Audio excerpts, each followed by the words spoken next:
24th July 1987, 6 a.m. One of the key maritime passages of the Indian Ocean, the Gulf of Mannar, which separates the South Asian nations of India and Sri Lanka, was at that very moment becoming the stage for an unusual military maneuver, a move unlike anything seen before in that region. A formation of heavily armed commandos aboard multiple fast patrol boats stormed the calm waters of the Gulf of Mannar, shaking the sea. Their clear objective: to make a bold approach toward Sri Lanka's maritime border. This sudden activity had its roots on the southern coast of India, specifically in the region of Vedaranyam, Tamil Nadu. Meanwhile, from that very direction, two low-flying, Russian-made Mi-17 helicopters soared in, one after the other, in an unusual deck-flying formation. These helicopters, bearing a striking resemblance to heavy gunships equipped with rocket pods, flew swiftly past the patrol boats and headed northeast, towards the Sri Lankan coastal city of Jaffna. As they disappeared from sight, the commandos on the boats began a complete blockade of the Gulf of Mannar's shipping lanes using their advanced machine guns. Shortly after, the same Mi-17 helicopters returned, flying low once again. By the time they reached Indian airspace, the Indian Coast Guard's surveillance vessels had already taken control of the sea zone. The helicopters then headed toward Karaikudi, a region further inland in Tamil Nadu. At that moment, no one knew that what was unfolding over Jaffna and the waters of Mannar was in fact the final phase of a high-stakes secret mission carried out by India's intelligence agency RANDW. The mission? To rescue and extract the leader of the LTTE, Liberation Tigers of Tamil Elam, Velupillai Prabhakaran, along with his family and close aides, from the conflict-ridden war zone of Sri Lanka, and bring them to safety in India. This covert operation, known by its top-secret code name, Operation Butterfly, was a joint mission executed by the Indian Air Force and RANDW, and is today regarded as one of the most daring secret operations ever undertaken by India. In this video, we'll dive deep into the story of Operation Butterfly, unraveling the strategic brilliance, the untold risks, and the hidden chapters behind this incredible mission. Operation Butterfly, India's secret strategy behind a daring extraction. It was in mid-1987, amidst a violent ethnic conflict between the Sinhalese majority and Tamil minority in Sri Lanka,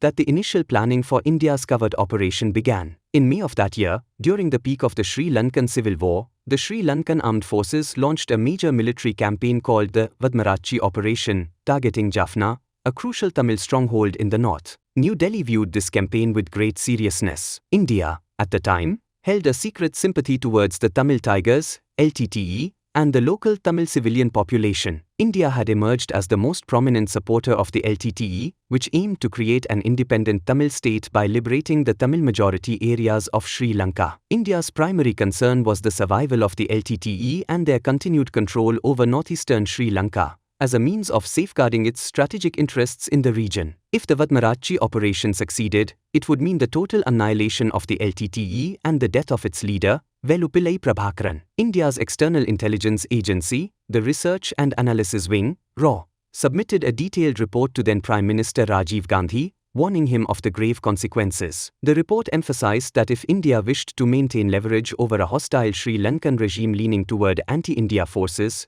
it had to protect and align with the Tamil population. Rajiv Gandhi's national security advisor at the time, Mr. Rameshwar Nath Kao, strongly advised that India must protect the Tamil cause in Sri Lanka to maintain regional influence. Then, on 19 July 1987, the Prime Minister's office received a critical intelligence alert: LTTE leader Prabhakaran could be captured at any moment by Sri Lankan forces, and there was a high likelihood he would be killed. Acting swiftly, Prime Minister Rajiv Gandhi issued a direct order to the Ministry of Defence and RAW to immediately extract Prabhakaran from Jaffna and transport him to a secure location within India, by any means necessary. After receiving the order from Prime Minister Rajiv Gandhi, the Ministry of Defence and RAW took immediate action. As a result, on 20th July 1987, a special task force was formed at the South Block in New Delhi, comprising selected officers from the country's armed forces and intelligence agencies. This team would work under the supervision of the Prime Minister's office, PMO. The intensifying military actions of the Sri Lankan forces in Jaffna, along with the political turmoil caused in Tamil Nadu, deeply concerned the Prime Minister's office. India's intelligence agency, the Intelligence Bureau, IB, had warned that if the Sri Lankan situation spiraled out of control, it could lead to significant civil unrest in three South Indian states, Kerala, Tamil Nadu, and Karnataka. Therefore, the Prime Minister urgently instructed the Ministry of Defence to plan a special operation to extract the Tamil Tiger leadership, including Prabhakaran, from Sri Lanka. As a result, a special helicopter operation, referred to as the Heliborne Operation, was planned to be executed in the war-torn region of Jaffna. This mission was extremely difficult and dangerous, and for it, the Indian Air Force decided to deploy the newly commissioned No. 129 helicopter unit from Hindan Air Base in Ghaziabad. Along with RAW, special commando teams from their semi-military divisions were also included in the mission. Once all preparations were completed,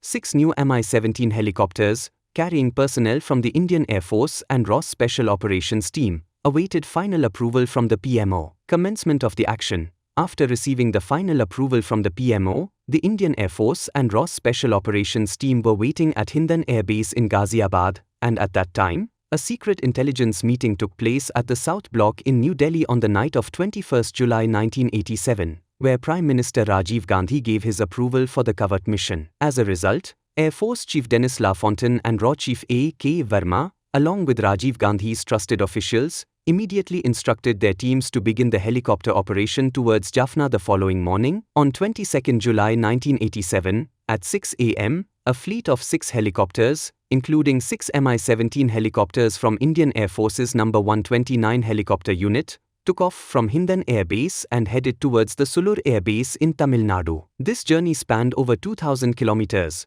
and during the journey, Khajuraho Airport in central India was selected as an intermediate stop. Following special instructions from Delhi, the team rested there for a day, refueled their helicopters, and then continued their journey towards their target destination, Sulur. On 23 July 1987, at noon, upon reaching Sulur, the Task Force Command Center in Delhi directed them to change course and head towards a small airstrip in Tanjavur. Consequently, the 6 helicopters moved towards Tanjavur and landed within minutes at a small landing ground. After spending the night at the temporary location provided by the Air Force, the next morning, a briefing was held with senior officials from the Army, Air Force, and RAW. Then, on 29 July 1987, at exactly 5:45 a.m., 2 of the 6 helicopters, carrying RAW Special Group Commandos, took off towards the Pak Channel. 10 minutes later, the remaining 4 helicopters advanced towards Rameshwar and Manmeri, while the rest of the helicopters remained stationed at the Tanjavur airstrip to support the mission. As the helicopters crossed over Jaffna, the first 2 helicopters, flying at an extremely low altitude to evade Sri Lankan radar systems, quickly passed over the Mannar Gulf. Following the directions provided by RAW field organizers, the helicopters successfully landed near a temple complex close to Jaffna. This landing was highly dangerous, but within moments, approximately 6 special group commandos from RAW quickly disembarked from the helicopters and established a solid security perimeter around the area. These commandos, equipped with advanced German-made MP5 submachine guns, were ready to engage in combat if necessary. This operation was a highly daring one,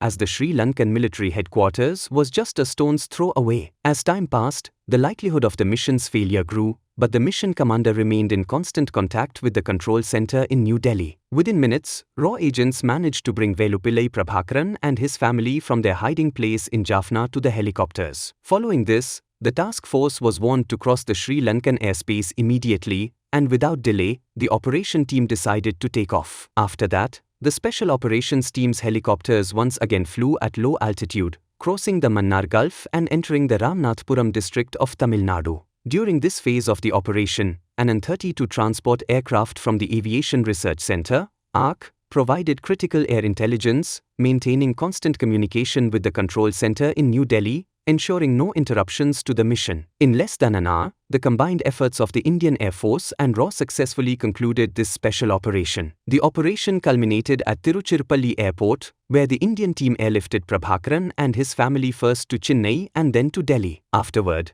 they were relocated to a secret location. Following this operation, the Sri Lankan military escalated attacks on civilian areas in Jaffna. The Sri Lankan president, Julius Jevardhane, considered this event a political setback and decided to intensify his campaign against the Tamil Tigers. As a result, the Sri Lankan army launched extensive military operations from the south to the north, including Jaffna. However, India kept a close watch on the situation and, through diplomatic pressure, forced the Sri Lankan government to move towards a peace process. Subsequently, the Sri Lankan military allowed the leadership of the Tamil Tigers in Jaffna to seek refuge in safer locations. This helped India advance its interests in Sri Lanka and apply pressure on the Sri Lankan government. As a result, the Indian government played a significant role in bringing about an end to the Sri Lankan civil war. Following this agreement, Prabhakaran and other Tamil Tiger leaders were able to return to Jaffna. The India-Sri Lanka Agreement, signed on 29 July 1987, in Colombo, eventually led to several violations of its provisions, becoming one of the largest crises in bilateral relations between the two nations. Jai Hind.